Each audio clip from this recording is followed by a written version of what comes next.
Hey guys, and welcome to another episode of Ireland Crimes and Mysteries. I want to thank you for joining me today, and if you're a returning listener, I want to say a big thank you for your continued support. If this is your first time listening to my podcast, welcome. It's great to have you on board. So without further ado, let's get started on today's story. Right, before we start the podcast today now, I just want to quickly thank all my newest Patreon members for their support. We have Sarah Nugent, Noel BC, Jessica Hopkins, Edel, Lindsay Ritchie, Max Hennessy, Michael O'Riordan, Aislinn O'Carroll, Nicola Marie, Ciara Tracy, Shane Conran, Deirdre Dowd, Richard Collins, Aideen Keneally, Dee, Linda McGrath and Joanne O'Connor. Thank you very, very much for your support. It's very much appreciated, as I always tell you. So I just wanted to say that before we got into today's episode with Ciaran. And I hope you enjoy the episode, the interview with Ciaran, who is, as I said, the host of the Cliff's Edge podcast, which I would definitely recommend you give a listen to because he has some great episodes up there. All right, back to today's episode. This is the second day of the second search this week as part of this murder investigation, and Gardaí said the search continued overnight and is still ongoing. Now, where we are here, we're about 5 kilometres from the search site, which is up that road behind me into the Slieve Bloom Mountains, and it's hard to tell from here, obviously, how extensive that search site. We don't know how big the area is that they're covering, but we understand that it is in a section of forestry. It's quite difficult terrain and quite overgrown. Now, ultimately, these searches are about uncovering any evidence which could lead to a breakthrough in this case, a case which has really cast a shadow over this part of the country for almost 30 years. A man in his 60s remains in Garda custody this lunchtime following his arrest as part of the investigation into the disappearance and murder of Annie McCarrick. The 26-year-old American woman went missing from Dublin more than 30 years ago. Detectives from the Serious Crime Unit based here at Irishtown arrested this man as part of this investigation. Now, it's understood that he was known to Annie McCarrick. Gardaí say that he was an associate who moved in her circles in the 1990s. Michael Gaine went to work on a Thursday morning 3 months ago and never returned home. This American gentleman, there was a lot of suspicion about him because he was living in an old house on the farm. Gardaí are still trying to establish exactly what happened to the 56-year-old farmer. Investigators have trawled through Michael Gaine's land at Carrick East, where his remains were found in late May. Only one suspect has so far been identified, an American citizen who lived in the old farmhouse. Kilkenny man Dean Roach went missing on the 22nd of March. I'd like to say that whoever knows anything, just let me bring him home. Breaks my heart hearing it, hearing my mother. The whole truth isn't being told. It's impossible for someone to vanish into thin air. It's after going on so long, we don't know how much longer it's going to go on for or what's going to happen. I personally don't think that Dean made it out here on his own accord anyway.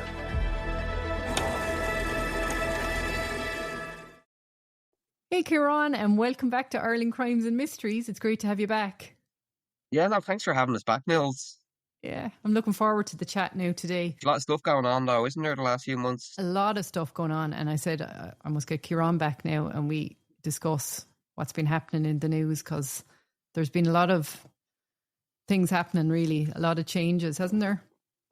Well, yeah, I think in the last 2 or 3 years they've upgraded about 6 or 7 cases to murder investigations, and they didn't for the last 30 years before that, so yeah. There's definitely there's something going on in the guards, I think, some sort of initiative anyway to upgrade these cases. It's definitely a good thing. Yeah, it's definitely a good thing, but then there's a few, I suppose, that are being left behind that are desperate to have their cases upgraded as well. We were saying that Imelda Keenan, that case springs to mind definitely as one. Eva Brennan would be another, yeah.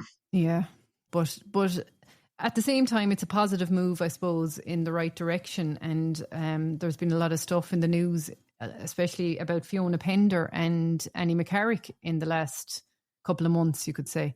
And I was hoping to get your views on what's been happening and your thoughts on the recent developments in the Fiona Pender case and what it might mean for the investigation going forward.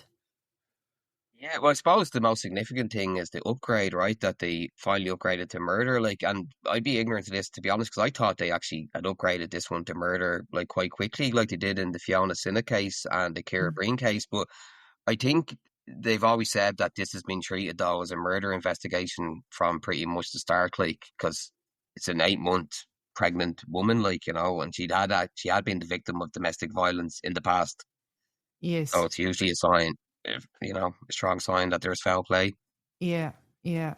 And what do you make of when they had the guards and the dig and all that recently? And like, we hear nothing. There's all this stuff in the media for a day or two, and then it's radio silence again. Yeah, well, it's certainly. Do you remember at the start? I think they searched the first place in Killee and Offaly. I think it was about a day and a half, and then they moved to the second search site in the Slieve Bloom Mountains. Like, I must say, that got my hopes up that they found something significant, because they were saying at the start of the search in Killee there was a drone ban for a week. So obviously it seemed like they were planning to search the area longer, but they moved on after a day and a half. But I think the Slieve Bloom Mountains has always been quite significant to the Fiona Pender case, because the morning after she went missing, there was a Jeep seen speeding out of the Slieve Bloom Mountains, and it had a big bumper sticker on it across, the windshield, that said "keep her lit." So that's always been kind of a significant thing in the investigation, because nobody ever came forward to offer an explanation for what was going on there. Yeah, yeah. But again, I suppose it's like the Wicklow Mountains, isn't it? You've got a massive amount of space there, and it's to know where to look. It's even more. They say it's more remote than the Dublin and Wicklow Mountains. Like, it's a lot of places are inaccessible to hikers and stuff like that. But I always say in these cases, if it is someone like disposing of a body or whatever, that they're going to go into places that are much riskier than you would think. And probably also places that they know the lay of the land, in a sense. Yeah, because that's what they say. They say that the suspect in the Fiona Pender case is more than familiar with the Slieve Bloom Mountains. Yeah. Yeah. So do you take it as a positive step, so that this is all happening? Do you think they got new information, is what I mean, or are they just going over old ground again? Well, they said that apparently they have got new information from a man that was known to both Fiona Pender and the suspect at the time she disappeared. So, and I think they stayed in a farm nearby or something like that. So that's what they were saying. The new evidence came forward. But I think in the Fiona Pender case, the guards have always known what happened, unfortunately, because, as you said, when an 8-month pregnant woman goes missing, and also, I'm sure the guards take all these cases personally, but when you hear of that, it's just so horrific. Like, I say, the guards will never give up on this one. They've said it before that they will never give up on this case. Yeah. Well, please God. I think that, because the suspect, as we know, is in Canada, so we have an extradition treaty with them, and once they're facing charges, but I don't think they can be brought back for questioning. But I think the guards have travelled abroad to question suspects before, so I think that mightn't be a problem. Yeah, so that maybe might be the next step in the process. Well, I think they said that they said that one of the main reasons why they upgraded the case was actually to spook the suspect. Right, okay. But they seem to be still laying low, don't they? I think after this much time has gone by, right, they're not going to confess. They're going to have to get something on them, And that's the problem, you see. As you said, not being able to bring him back for question and all, there's still a lot of obstacles in the way, in a sense. Well, see, that's it. Like, they can do... they can question him in Canada, but they can't be hauled back now for that. So they'll need an arrest warrant. But you wouldn't know, it mightn't be too far away in that case. Because I know the Sandra Collins case in Mayo, I don't think you've covered on the show, but it'll be quite well known. But they issued arrest warrants in that case, and it went as far as a jury, without a body. So there's a precedent there. So there is hope. So we'll just have to keep watching, as they say. And the other big one then we had was Annie McCarrick being reclassified as murder, and the arrest, obviously. That's going on as we talk. That's current. I think they're going into now the 10th day of searching that property out in Clondalkin, yeah? Yeah, I couldn't believe that, because again, there was the big hoo-ha in the media, and then there was nothing. And I couldn't believe it when you said to me there before we started that they were still searching. Yeah. I just assumed. I know. Have you heard about this dog called Fern? She worked on the Tina Satchwell case and the Michael Gaine case. Yeah.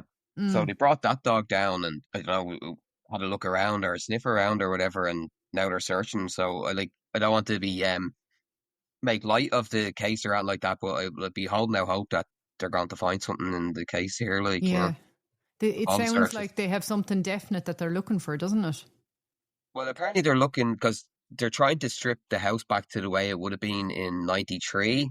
Yeah. And there's an extension and an outhouse. So I think they're either knocking down the extension or searching around the outhouse or something like that. But the house and the garden's quite big as well. So it'd be quite a bit of land there. Now, not like acres or anything like that, but there would be a decent sized garden, yeah. But it'd be significant enough. God help the poor people that own the house now. I was only looking at that today. Like there is some there's some act or something that they can get, claim the expenses back. But I think in the last 20 years, they've only spent out like 250 grand altogether on these things, where they refurbish people after raids. So that's going to probably treble. Yeah. So I hope they don't make it difficult for the people anyway. Yeah. Those people bought that house not knowing anything about any connections, potential connections.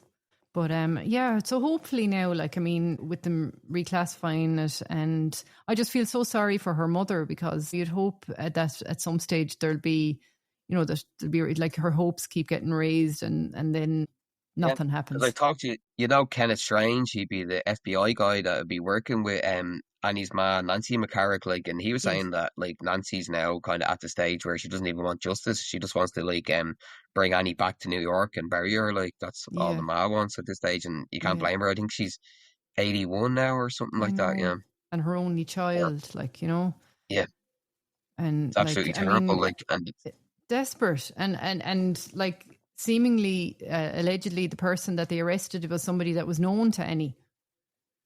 Yeah, well, they were previously in a relationship with Annie back in the late 1980s, because Annie first came to Ireland in 87. She studied at Maynooth University, and this is where she would have met this particular suspect, yeah.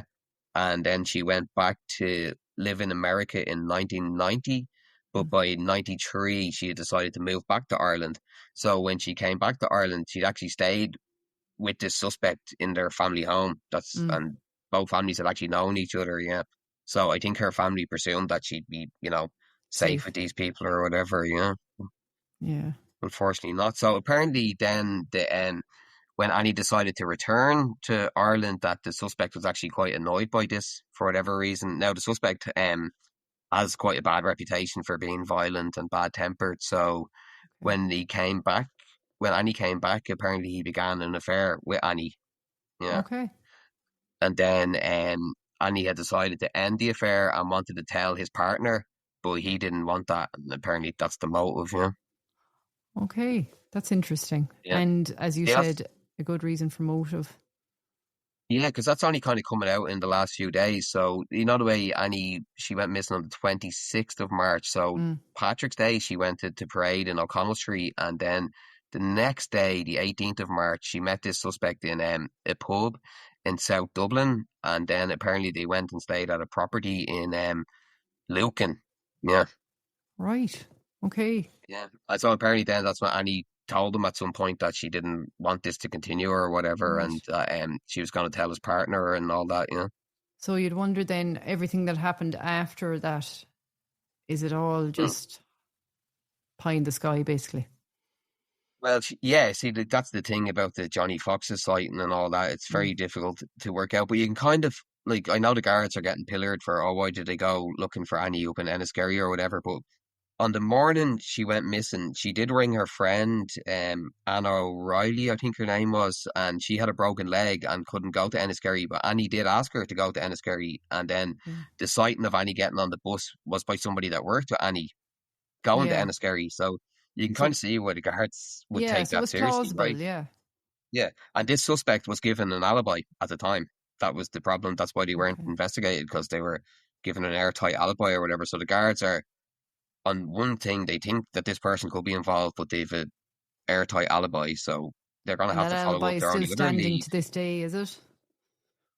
Well, yeah, it seems that, they've been arrested and released without charge, yeah. Yeah. So they need to find something tangible. Yeah, see, that's it. But then I know that Annie, I don't know which property now in Clondalkin, but I know when Annie first came back, she did live in a property somewhere out in Clondalkin. So I don't know if that means they find evidence of Annie there, if that can actually bring charges. Who knows? Like, obviously they find her body, but I mean, if they find some of her property, you could be getting into some more complicated stuff there. Like, the suspect is someone of means, like, because when they were arrested, they were staying in like a £400 night like holiday home or something. Yeah, they have several properties throughout Dublin. Yeah, so they can afford the top lawyers and all that kind of stuff. And is the house, what association do we know? Like, what association this house that they're currently at has with Annie? Is that where they think she was staying then? When? So it's the suspect's home, like family home. So so the mother would have died a few years back, and the home was sold. But in the 90s, it was their family home. Yeah, right. That's interesting. Yeah. So you know she's stayed at the property before, because I think it's very difficult for them to for us on the outside anyway to work out Annie's day, because the only the last like bona fide whereabouts of Annie is when she buys the stuff in the supermarket, and that was 11:01 in the morning. Yeah. And then the groceries are found at home. So it'd have to make you think that like she left pretty early that day at some point in a rush, right? If she didn't unpack the groceries. That's what they were saying. I remember when I was doing the podcast, and that they were all still in the bag, and there was perishables in the bag. You know, that she obviously left very quickly, that she didn't even put away the stuff in the fridge, say, or the freezer or whatever. And then the bank, the sighting in the bank, that turned out actually to be false. It was a couple of weeks before, wasn't it? Yeah. So that's what I'm saying. The last known whereabouts that we know of is in the supermarket at 11:01. Yeah. Yeah. And then went home, dropped the thing. And either got a phone call when she came in the door. Something that obviously happened either on. I mean, because we didn't have mobiles back then, so it wasn't like she got a text to go and. No, so you'd have to wonder, was there someone like waiting at St. Catherine's Court where she lived, like, because that hurried her off in a rush, because the bags being left like that would imply she had to leave in a rush, or something even possibly more sinister, unfortunately, because they said that the investigation is completely concentrated around Sandymount. Remember in 2023 when they upgraded it, yeah. So everyone's around Sandymount area, And it was obviously somebody she knew, like if she was willingly, if there was, say, somebody waiting in a car for her, it was obviously somebody, because she went willingly. Yeah, it would have to be somebody she knew, like, because like I know people kind of gave this impression that Annie had like a kind of naive impression of Ireland and all that, but she did grow up in New York in the 80s and 70s, like, so she would have her wits about her to a certain extent, I'd imagine, like, but then if it's somebody like, nobody suspects people they know, Yeah, people you know and trust, you don't expect them but as to you said, it's like if you go back to the, say, Fiona Pender case or the Fiona Pender case, when there's a history of domestic violence and it's done by somebody they know, like, that has to be the number one suspect in their disappearance till proven otherwise. Absolutely, because at the end of the day, like, how many people go missing? When you think of the amount of people, how many people actually go missing? And they always seem to, a good chunk of percentage of them have a domestic violence background. So it can't be all, just coincidence. Yeah, there was some mad theories around the kind of Annie McCarrick case about like IRA and Larry Murphy and these things, like, but it never really made sense. As I said, let's go back to her victimology. Like, there's, a suspect in there with a motive. It just seems to me like they spent the last 30 years going down the wrong rabbit hole, basically. Yeah, because back to Kenneth Strange, like, he was saying that he was kind of keeping contact with the guards over the years, but when he came over to Ireland in 2021, he was saying that the guards were kind of thinking that she didn't make it to Johnny Fox's, and it seems a bit like implausible that like she even went to Enniskerry. So so the guards obviously changed their mind, and then I think it was about a year after that they upgraded the case to a murder. Do you think they took too long to reclassify it as murder? Yeah, because I would think, like, if she had no symptoms of like depression, or not that that's necessarily a sign, but there's absolutely nothing in her victimology to suggest that she was going to disappear. And then her mother was planning to come over the week after, like, and she was just a young person, like, looking forward to her whole life. You can kind of tell it's like the Jojo Duller case or whatever, like, they've no Yeah, there's reason to nothing there. disappear. No. Then there's no like substance abuse or anything like that, or abusive family. There's nothing like that. So there's no reason, Yeah. It's very difficult to explain. Like, and then, okay, you could go into like, oh, do they want to disappear? And do they, but in the 90s, like, how would you go about that? You'd have to have some criminal connections and stuff, right? Yeah. If you wanted to get like a fake passport or. Yeah. And So I know I would she's think, street smart, but I don't think she's that street smart. no. And in Ireland back in the 90s, you'd have to have some serious connections for that type of stuff. But yeah, the case was quite obvious that like she did like come into foul play somewhere along the line. But I suppose, as you said, for the guards, like if the suspect was so tightly alibied, it was difficult, wasn't it? Yeah, absolutely. Absolutely. But like, is there specific laws on reclassification of murder in Ireland, or like, is there a timeline? Or it's more kind of a method that the guards use. There's no actual I looked into this now before coming on the show, and there's no actual like written legislation that the guards follow to upgrade a case. So they do this thing where they do a proof of life test. And if there's no there's no proof of life, or that the person's living their life, that'll be one of the tests they do. But I think they do this with data as well. I think they used data in the Jojo Duller case to upgrade it.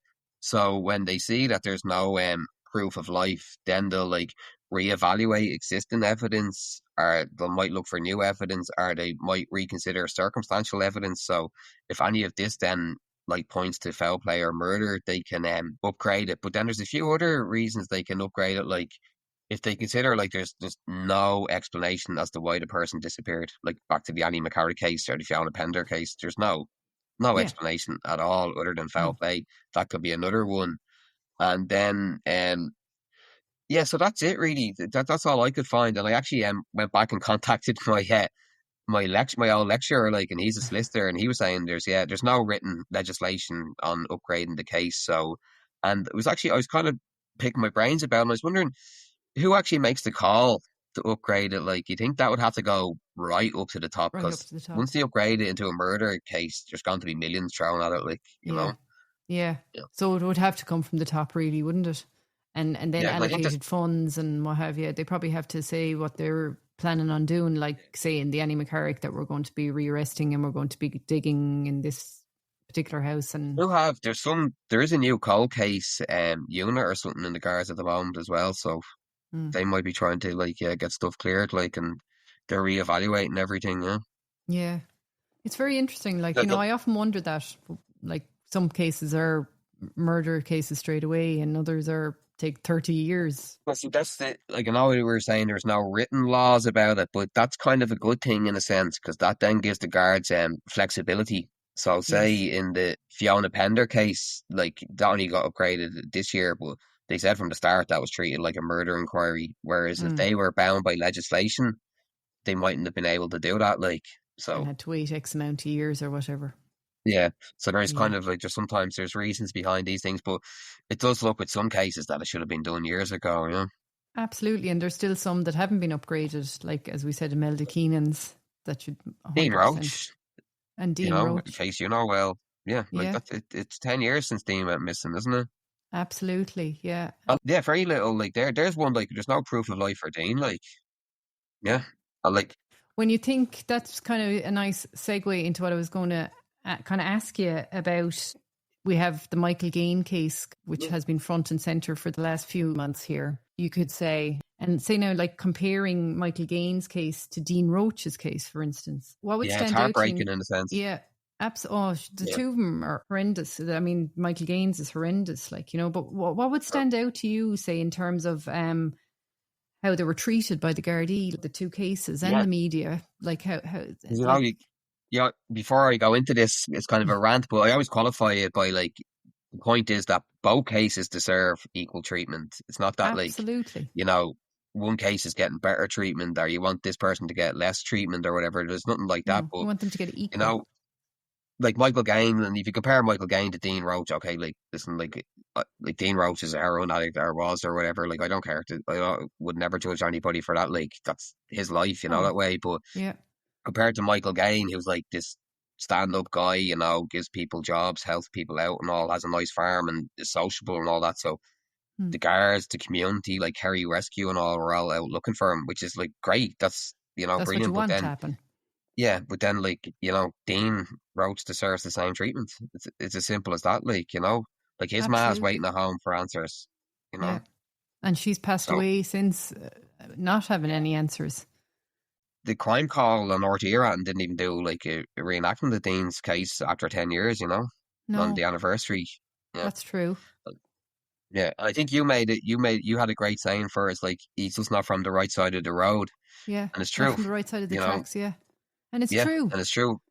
Yeah, You it's know, white woman syndrome. Like I know it's two men we're talking about, but that's the the theory. Like terminology. if you, yeah, so like if a victim is like white, blonde, good looking, then they'll get, you know, all the attention. Like, and then obviously if they have no addictions or abusive problems in their life, they're even seen as a better victim. Like, and as disgusting as it is, that's the way it kind of goes in the media. Like, say, like the Madeleine McCann case, that would be the ultimate example of it, you know? Yes. Yeah. Yeah. And again, every child that goes missing is equally important. Madeleine McCann is as important as all the That's it. ones that we haven't But there's a heard about. case. No, like there's a case in England. I think it happened a few years before Madeleine McCann. Two young fellas. I think they're from outside Manchester, and they're from a council estate, and they went cycling their bikes on Christmas Day, and they just went missing, never to be heard of ever again, and nobody knows what happened to them. And like, I think their name is Spencer and Ware, and their names don't even come up when you stick them into Google. Like, I was going to say I've never ever heard of that case. and that happened, I think, 3 or 4 years before Madeleine McCann, and it happened on like Christmas Day, which is meant to be like a slow news day and all that type Yeah. of stuff. But Yeah. yeah, because they say that's the way the John Benet Ramsey case got so much traction, because no news happens on Christmas, you know that way, yeah. And So again, she would have been from a very wealthy, upstanding, in inverted commas, family. yeah, exactly. She's white and considered like pretty or whatever for the audience, and you know the Yeah. case goes crazy, like yeah. Yeah. And there's another case here in Belfast. I think it happened in the 70s. Two young fellas got on a bus after school, like they're only 10 and 11, never to be heard of ever again, like yeah. And like more people in Ireland would know about the John Benet Ramsey case than they would know about that case, you know. Yeah. When you put it like that, Mad, yeah. know. And as you said, all the cases deserve the equal treatment, like, but you would hope, like, with the way. even in, say, the Vanishing Triangle ones, you can see where some have got more traction than others. Eva Brennan's case, sure, like, I mean, Like, I racked my brains for years trying to figure out how come, like, because Eva's from like a well-to-do family, she's white, she's like good-looking and all that, so she fits into the white Mold, woman syndrome thing. But I think maybe because Ireland was so kind of like religious back in '93, that a single woman that was nearly 40 living alone in an apartment wasn't really considered an ideal victim in the media. You know, you have to kind of put your mind back into the '93. Yeah, that way of thinking. Think of there. Yeah, That's and true. that's Yeah. absolutely tragic. Like, because her father had to go all the way to Albert Reynolds, who was the prime minister at the time, to get the guards to investigate that one. Like, yeah. Yeah, that's what I was saying. So it's not just the media. Like, you can see it even with the guards. Like Imelda Keenan's case, like initially there was nothing done. Gina will tell you that, her niece herself, like that they were the ones out looking for her. That's an obvious one, you would think, for foul play, because like Imelda was quite like good with keeping contact with her family, and I know her two brothers lived in Waterford at the time. Like, yeah, it just leaves a lot to be desired, and when you kind of think hard about it. While we're talking about Annie McCarrick, then I think you said you found something interesting. Yeah, because we were kind of saying it's quite a current case, isn't it? It's like there's news coming out every day. So yeah, we were saying the suspect who got arrested, it was basically they got information from his brother who was in another country, and that's what the information was they acted upon. Well, this person has actually given an interview to the Irish Mirror, and some bizarre stuff in it. It's like, starts off with, "My brother and I have nothing to do with Annie's disappearance, and we have a watertight alibi." Together. What would you make of that yourself? That's what I'm saying. They have a watertight alibi together. I was with you and you were with me. Yeah. Well, it's quite a lengthy interview, and he's just kind of really going over kind of the same things like that he was saying, yeah.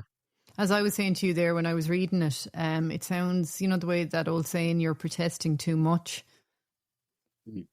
Definitely, yeah, because I know this person, like, has had a lot of health problems from an early age, so You know, that's where they acted. They're somewhere in France in a nursing home or something like that. Stress, is it? Yeah. And they'd be young. Stress, like this person was meant to be. This person that was arrested is only meant to be kind of in their 60s now, early 60s, because that would kind of tie in with them being in their 30s back then. Yeah, because Annie would be 50? Yeah, Annie would be 59. Yeah, God, so that still would young, make like. it be all around. Yeah, I would always think that like it's not that old at all, right? No. And think of all the life she would have had lived and all the life she had left to live. And I mean, her mother is still alive. That's the worst thing then when you see these suspects like out in, like, say, the Jojo Duller case and like Fiona Pender case, they're out living their life with their kids and all this, like putting photos online of graduations and all, like it's grotesque, like. Yeah. And families left, devastated. That's one thing I don't understand is, like, after X amount of years, in all these cases, not one person that even might have known about it. Like, the way the guards always say, you might have known about it at the time and were too afraid to come forward because you were afraid of retribution or whatever.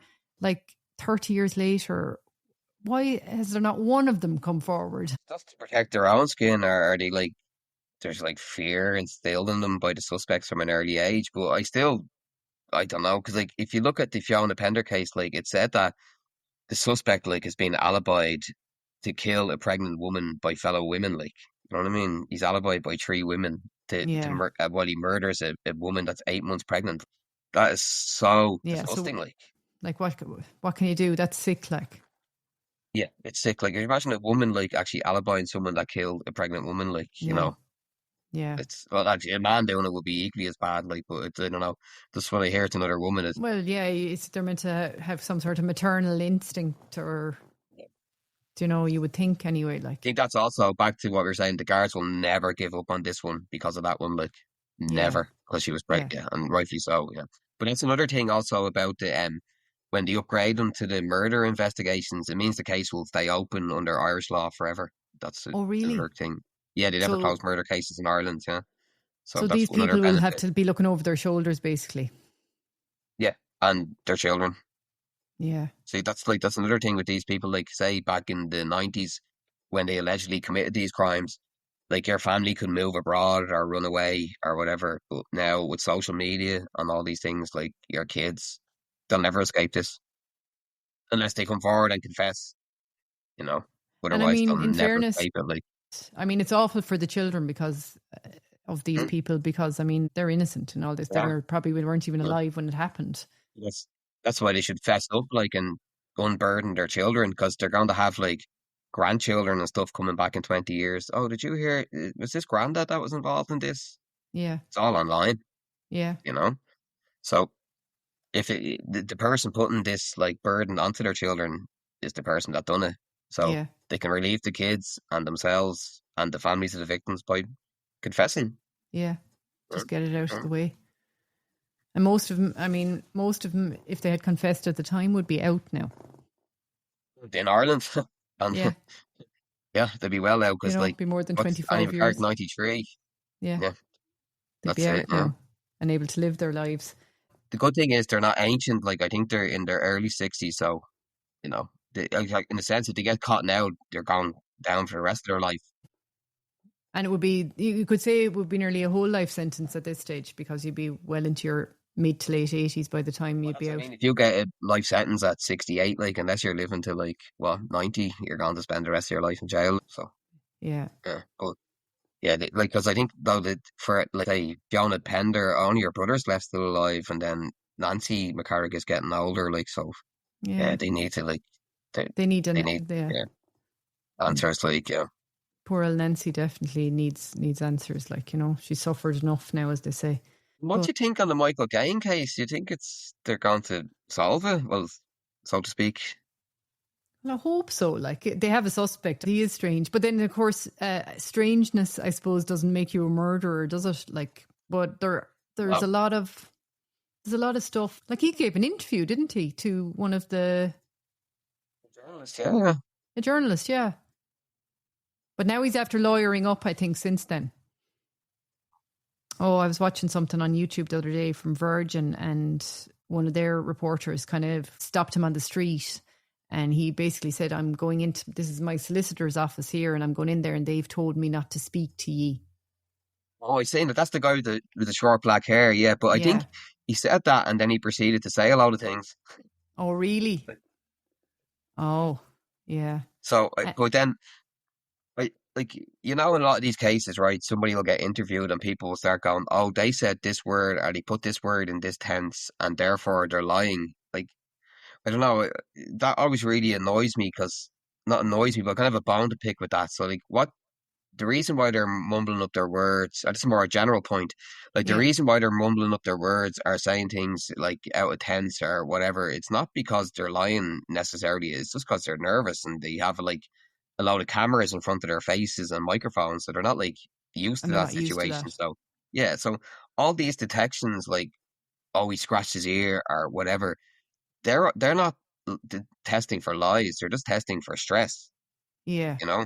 Yeah. And so it's like, that's why the lie detection things they've turned out to be a bit bogey, because it's like, put someone in a big cold room, detective staring down with them, ask them questions. Like, no one's going to sit there relaxed in that situation. No. No. Of course you're going. I think they're kind of inadmissible in court, aren't they? Lie detectors.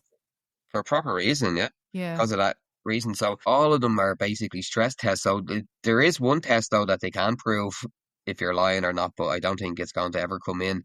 So if they CAT scan somebody, stick your brain into an X-ray machine.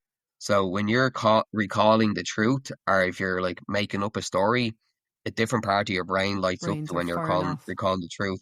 Yeah, so that's legitimate. That's actually detecting lies in your brain. No stress tests or anything like that. But I don't think the guards can start hauling people in for CAT scans and stuff. But yeah, other than that, there's no actually legitimate tests to prove that someone's lying. They're just proving stress as opposed to lying.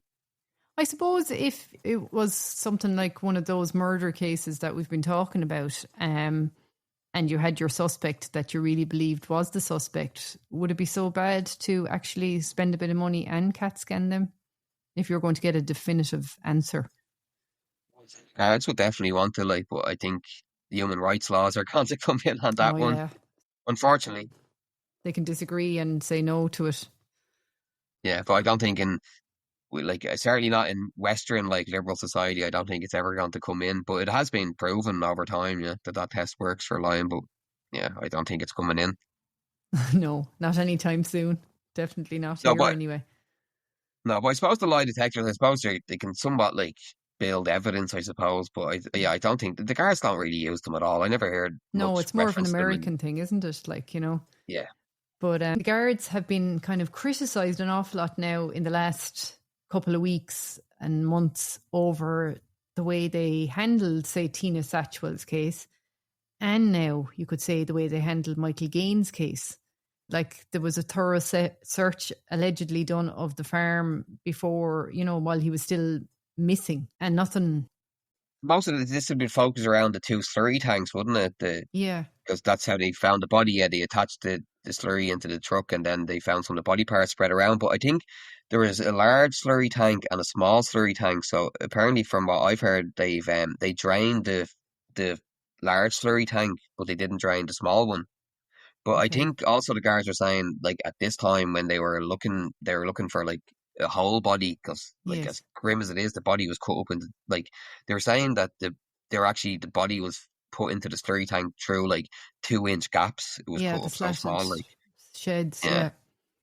So I think that's why they were just kind of looking for a whole body. But then you would think if you go to the extent of draining the big slurry tank, which not just drain the little one, absolutely. Sure. And I suppose crimes like that are obviously, thankfully, not that common in Ireland. They probably weren't expecting that to be the outcome. If you know what I mean. When they heard, because the way he went to the shop and then he went back and he just disappeared. So I suppose the guards' first thought is that farming accident, right? That's the Occam's razor. Absolutely, and I mean up around there. I don't know if you've ever been or down that side of the world, down by Moll's Gap.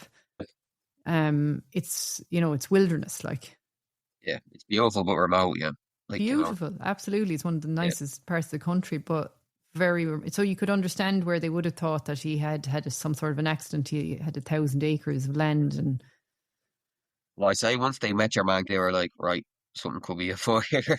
Yeah, absolutely. Like, and I mean, obviously he hasn't been charged with anything, but he is the suspect. As he said it himself that he was their suspect. He declared himself, yeah, but yeah, he's definitely eccentric, I suppose, is what you'd say. yeah, because there was a case. He has kids in America, so he went through some child custody battle in Maine, where he's from, and he basically accused the child's mother of being a witch and that she was practicing witchcraft on the kids. Oh, really? Oh my God! Obviously, the judge didn't believe him. Obviously. Yeah. I know you do. It just kind of goes to show then, like, I mean, and I'm not in any way, shape or form victim blaming Michael Gaine, because he obviously sounded like, he was a decent guy and he was just giving your man a chance. But like, he obviously didn't know anything about his background. Well, that's the risk, I suppose, you're taking. Like, if you're going to do a good deed for a stranger, like, but I suppose no one ever is going to think that, though, right? No. And seemingly now they have a deportation. I was reading that yesterday, that there's a deportation order for this guy. Would they deport him if he's a suspect? I think that's why he's still here. I think there's some like bridging law or something like that they're not going to actually extradite him while he's a suspect. But like, what I find interesting about that is, right, so for all intents and purposes, this guy is an illegal immigrant, right? Okay. So like, but nobody comes out and starts protesting about him or going mad. Like, do you remember the case in Dublin when that poor little girl got stabbed by the nationalised Algerian guy, and everybody's out rioting and all that stuff? Like, and here we have an illegal immigrant that has killed allegedly an Irish person in the most horrific of circumstances, and there's no reaction, nothing said. Like, now I have my own thoughts on what the reason for that is, like, but do you think that's a bit odd? Absolutely. Now, when you say it, again, like, I hadn't thought of that until you said it, but like, it's mad. And do you think, like, again, it's back to the whole white woman syndrome thing? White being the operative word there, like, because the guy who stabbed that kid in town was like a dark-skinned Muslim guy, so they're all out after him. Like, but here we have an illegal immigrant attacked an Irish person, killed an Irish person, unlike the other case, but nothing said, like, because they're white and American. Like, I can't think of another reason.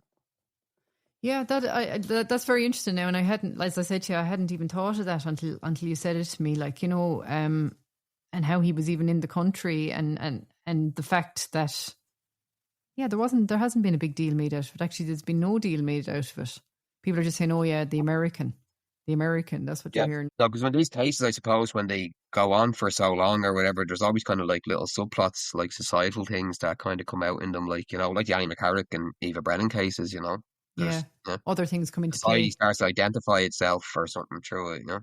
They're like, you were asking me earlier, do I think it's going to be resolved?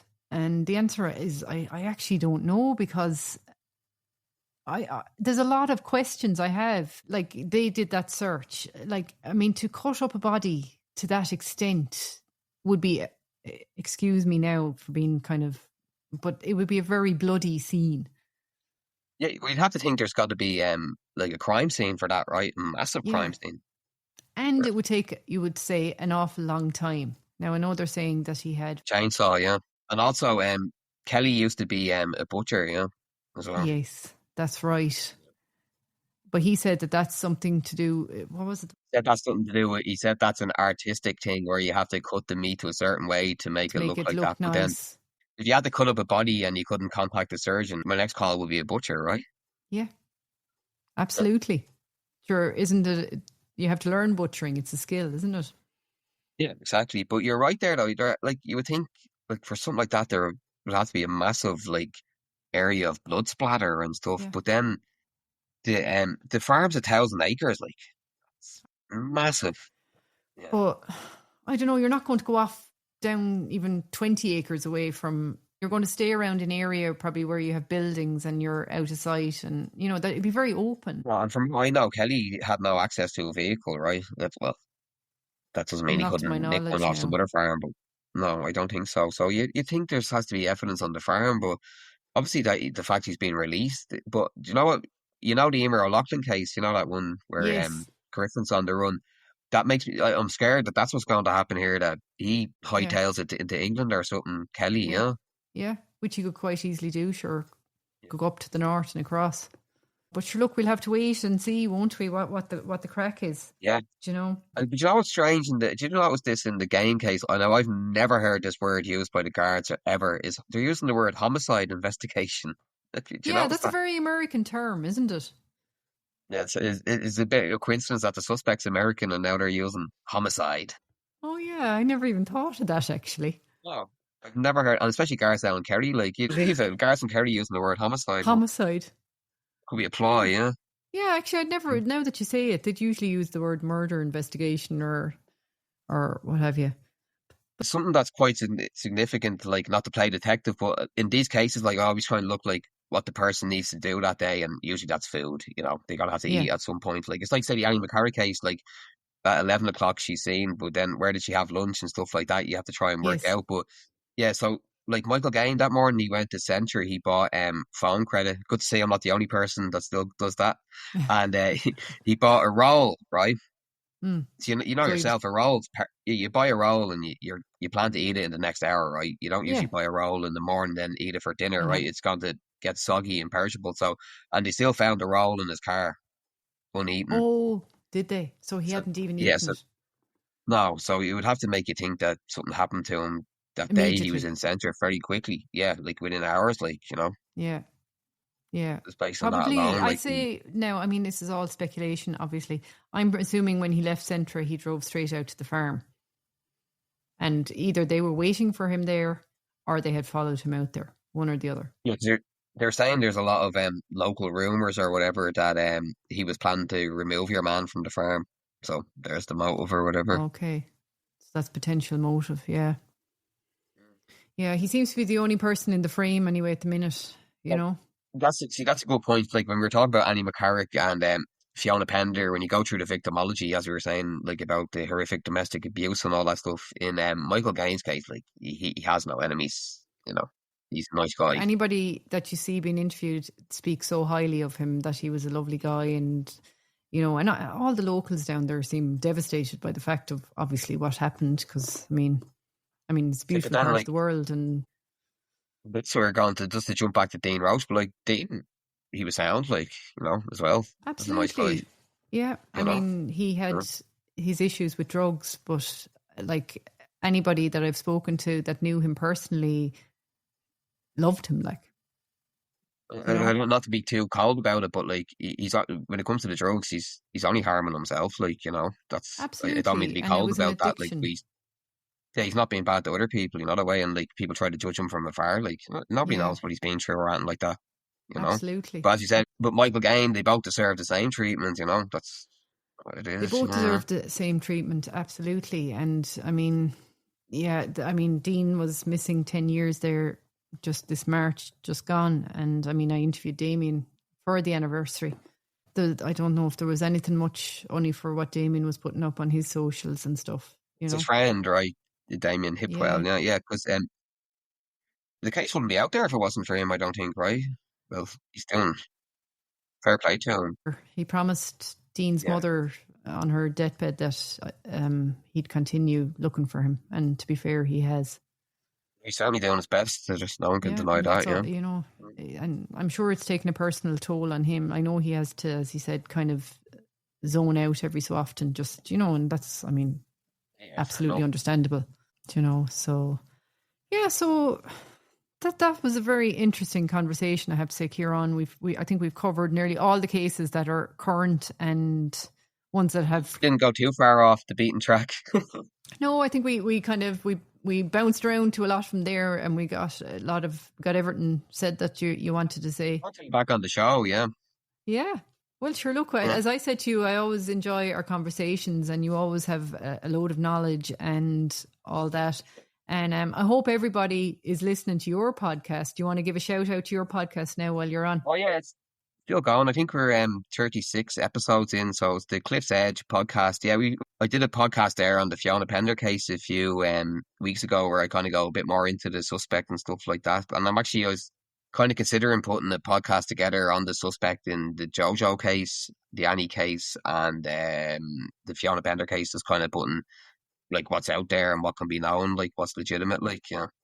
That'd be very interesting now. But yeah, no, definitely, guys. The Cliff's Edge is the name of Ciaran's podcast. And as you can hear it, I mean, he's a mind of knowledge on all these subjects. So it's definitely worth going and having a listen. So do that. Listen, Ciaran, we'll have another meeting soon, as they say. Yeah, definitely. Yeah, no, I'd love to be back soon. Yeah. And thanks for coming on. And we will definitely talk to you soon. All right, Ciaran? Sound.